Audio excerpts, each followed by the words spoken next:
It's difficult to talk about Rodrygo, and one of the reasons why is because of the number of different positions he's played since going to Real Madrid. He's a difficult player to sort of look at statistically in that context, so I'll sort of tell that story a little bit, and then we'll go step by step through and discuss a footballer who I think would be a pretty exciting signing for Liverpool. There's a chance it doesn't happen. There's a fair chance it doesn't happen. But one of the funny things, I think, is that there's a certain type of player for whom there's only so many clubs that they can go to. I would argue that Rodrygo's really only got a home at maybe 3 of the English clubs, Arsenal, Manchester City or Liverpool. Maybe the idea of Chelsea or Manchester United if they chose to get a little bit frisky. You never know. I don't quite see why Rodrygo go to Manchester United, but you've got to allow for these things. And then there's Paris Saint-Germain, but they seem pretty well stocked and happy with their attacking options. Then there's Bayern Munich, who may well be looking at Luis Diaz. And then that's it. You can't go to Barcelona, and Barcelona couldn't afford him. Atletico Madrid is obviously off the cards. Italy's off the cards. So I think it's pretty likely that Rodrygo either signs for Liverpool or stays. I feel as though Arsenal have sort of knocked themselves away. Manchester City could get involved. They could change their minds. But currently they seem more intent on letting players go, and they have bought in a couple of areas in January and now. So let's go through it and let's sort of pose a few of the problems. So we start off with in terms of the analysis. It's fine to have problems in terms of the analysis. We can go all the way to the top and start off with La Liga in 2022-2023 in terms of the positions that Rodrygo played. And as you can see, he plays centre forward or right wing, but he also gets a decent chunk of time elsewhere, left hand side, 5 games in total through the middle of the midfield. He ends up with a game and a half in total. But that season, he's right wing or centre forward. You move forward another season, 23-24, and Rodrygo does most of his business playing as a centre forward, either to the left or to the right. That's the season where Real Madrid have got Vinicius Junior playing off the left, and they've got Bellingham doing stuff around playing up front in a bit of a false nine-ish way, but Rodrygo up there as well, playing through the middle. Then we go to last season, where he does the majority of his business on the right-hand side in the Liga, but then does a bit on the left as well, and still does bits and pieces up front, and also spends a little bit more time in midfield than one would expect. Classed as a midfielder as far as StatsBomb are concerned. Whether or not that plays out that way is a little bit different.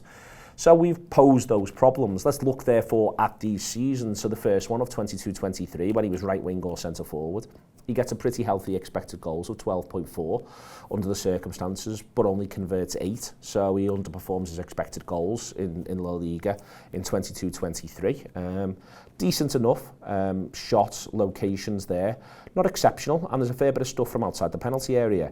This, again, we're going to keep coming back to this. This is a little bit of a Real Madrid thing. Rodrygo is taking a lot of efforts there in a way which I think is just a little bit, lacking a little bit of efficiency. There's probably other things to do, but if you play for Real Madrid, in a couple of ways, all bets are off. That was part of what makes Ancelotti good at what he does, and it's part of the Real Madrid myth to an extent. We look at 22-23 and see him as an attacking midfielder winger, and we see he's absolutely banging that radar to smithereens for expected goals and for shots. Percentage adjusted pressures, he's actually working pretty hard, much harder than the average. He's 86th percentile versus 52nd percentile. Again, that makes him a bit of a rarity for Real Madrid. Really strong on open play, XG assisted, 90th percentile, pushing the radar. Really strong for dribble and carry, 94th percentile. Touches in the box, he's the other side of the radar, he breaks through it.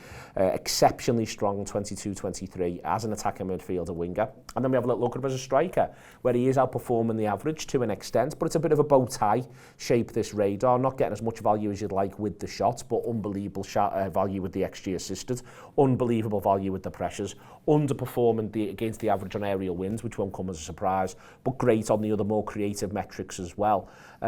Again, this is a little bit because of A, the type of player he is, but also B, the fact that he's used in 2 different areas. It's not just the idea that he's concentrating in one sort of facet of play, he's moving himself around a little bit, but even by the standards of a striker, he's 98th percentile over the course of the season there as well for expected goals. Following season in La Liga, 9.23 expected goals for this one, and this is the season when he plays predominantly up front. You'd probably like that to be a little bit higher. It's worth saying over there, given the fact that he gets approximately what counts as about 23 90s in attack, so you'd probably like that to be a little higher. 10 goals though in total, so overperforms the expected goals, but he loses a little bit of his grip on XG per shot. He's taking shots from slightly bad areas. He's not actually getting that many good opportunities away, which is something to bear in mind. As a attacking midfield and winger in that season. He's still performing very, very well in terms of output metrics and exceptionally well in terms of dribble and carry. I mean, he's breaking the radar, sticking all the way out on that one, 96th percentile, touches in the box, 99th percentile, 94 for XG and for shots. Really, really strong in there as well, and still pretty good on percentage adjusted pressures, 72nd percentile. Then we look at him as a striker, and again, it's a little bit of a bow tie up against the league average. You can see that in there. Still getting more shots off, more touches in the box, more dribbling, more pressures than the average, but underperforming elsewhere. And we can see that XG per shot has just begun to get a little looser. For 23-24, we have key passes and assists, and this again becomes a Real Madrid thing. If you have a little look at the key passes, you can see the graphic there of those passes, and if you then have a little look at the resultant shots, they're not very valuable. They're not very valuable because I'd argue not that he's doing anything unreasonable, he's just passing the ball and then someone else is having a shot from 25, 30 yards, so it doesn't become very valuable over the course of time. And, you know, this is a Real Madrid side that, as I say, I think has been happy to give their attacking players a lot of freedom to express themselves on one hand, but then the outcome of that means that sometimes, in this instance, of all these shots that I can see here, approximately a third of them are all from outside the area and they're not particularly valuable. These are just footballers getting out from under the feet and deciding to crack it. It sort of makes the thing be a little bit useless, but it's important to include it to discuss that. And then this gets back to this idea of, well, why is Rodrygo's XG per shot getting poorer and poorer?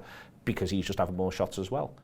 I hope you're enjoying this free show at the moment. Loads of excellent, exciting stuff on the Anfield app. If you want to be part of the whole thing, you can download the Anfield app and go from there. Or you can subscribe via the YouTube membership as well for video-only content and other bits and pieces. We love doing these shows. We love that you watch them. So come, be part of the journey with us.